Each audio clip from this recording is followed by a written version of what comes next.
Assalamualaikum warahmatullahi wabarakatuh. Selamat pagi anak-anak. Gimana kabarnya hari ini? Semoga kita senantiasa dalam lindungan Allah Subhanahu wa taala. Pada masa pandemi Covid ini, jangan lupa jaga jarak, gunakan masker, sering cuci tangan, dan jangan lupa gunakan hand sanitizer. Anak-anakku sekalian, pembelajaran kita pagi ini adalah tentang pewarisan sifat pada makhluk hidup, khususnya molekul dasar pewarisan sifat. Silakan simak video pembelajaran berikut ini.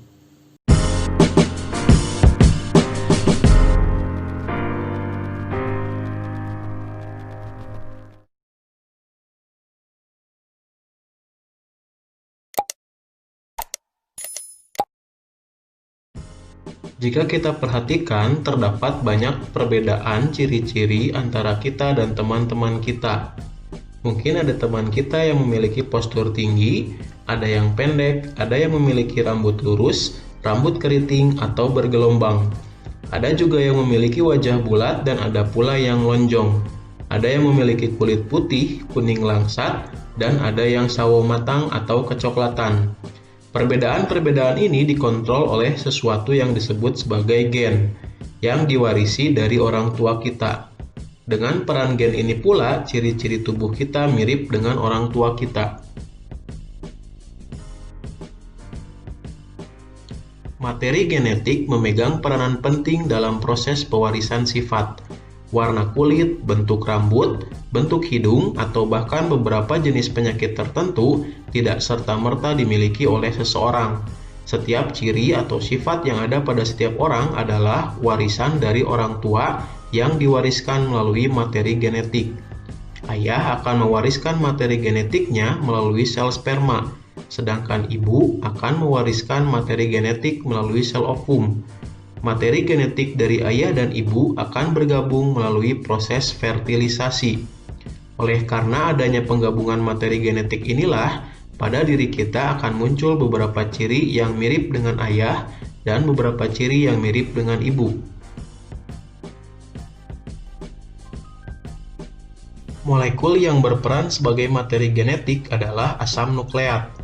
Ada dua macam asam nukleat yang berperan sebagai materi genetik, yaitu DNA atau deoksiribonukleik acid dan RNA atau ribonukleik acid. Pada suatu untai DNA terdapat unit yang mempengaruhi sifat atau yang menentukan ciri setiap makhluk hidup yang disebut gen. DNA terletak di dalam inti sel, namun ada pula DNA yang tidak terdapat di dalam inti sel. DNA merupakan untaian yang sangat panjang. DNA melilit pada protein yang disebut protein histon. Seluruh untai DNA tersebut dikenal dengan kromosom. Pada saat sel akan membelah, kromosom memadat sehingga lebih mudah diamati. Oleh karena itu, kita dapat melihat struktur kromosom pada saat sel akan membelah.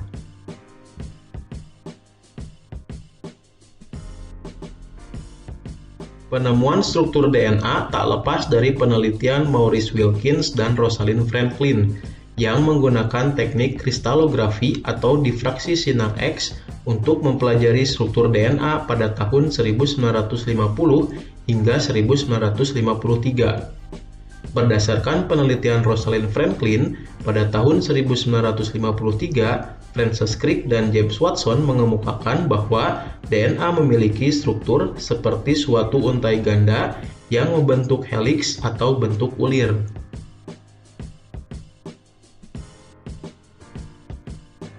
Asam nukleat baik DNA maupun RNA terdiri dari subunit nukleotida.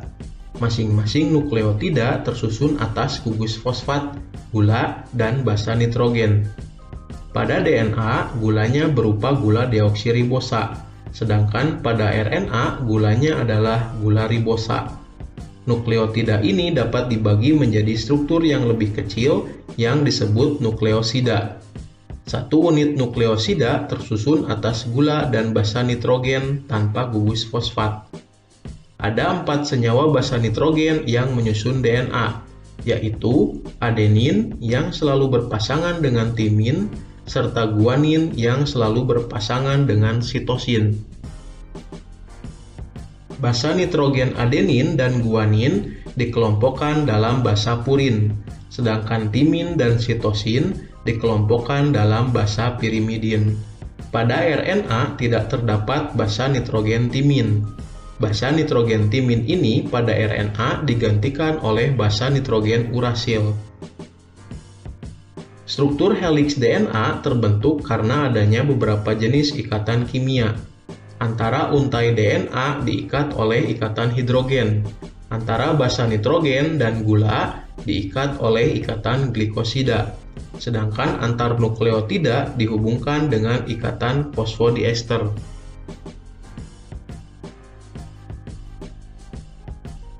Dalam pewarisan sifat dikenal istilah sifat dominan dan sifat resesif.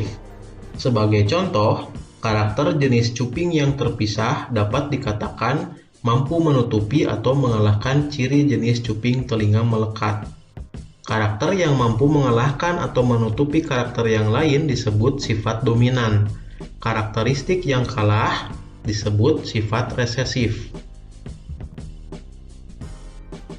Gen bertanggung jawab atas sifat suatu organisme. Gen dapat dilambangkan dengan huruf tertentu. Gen dominan dapat ditulis dengan huruf kapital, sedangkan gen resesif ditulis dengan huruf biasa atau huruf kecil.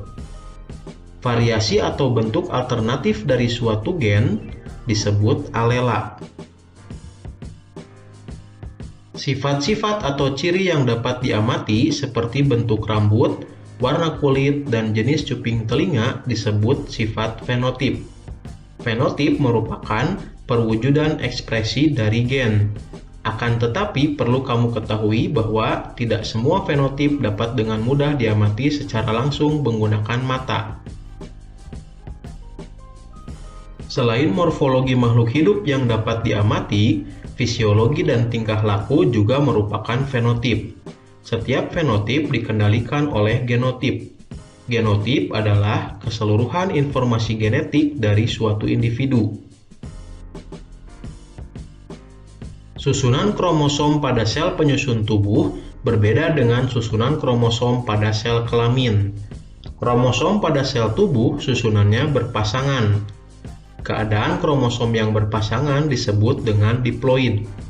Sedangkan susunan kromosom pada sel kelamin tidak berpasangan dan disebut dalam keadaan haploid.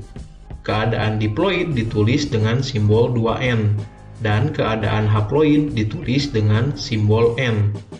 Sehingga kromosom sel kelamin jumlahnya setengah dari kromosom sel tubuh. Jumlah kromosom sel tubuh manusia sebanyak 23 pasang. Pada keadaan diploid atau 2N, jumlah kromosomnya 23 dikali 2 sama dengan 46 buah kromosom. Kromosom nomor 1 sampai nomor 22 disebut autosom atau kromosom tubuh. Sedangkan kromosom nomor 23 disebut gonosom atau kromosom kelamin. Kromosom nomor 23 atau gonosom yang membedakan laki-laki atau perempuan. Keturunan dalam proses pewarisan sifat dapat disebut dengan filial atau ditulis dengan huruf F besar. Sedangkan orang tua atau induk disebut dengan parental atau bisa ditulis dengan huruf P besar.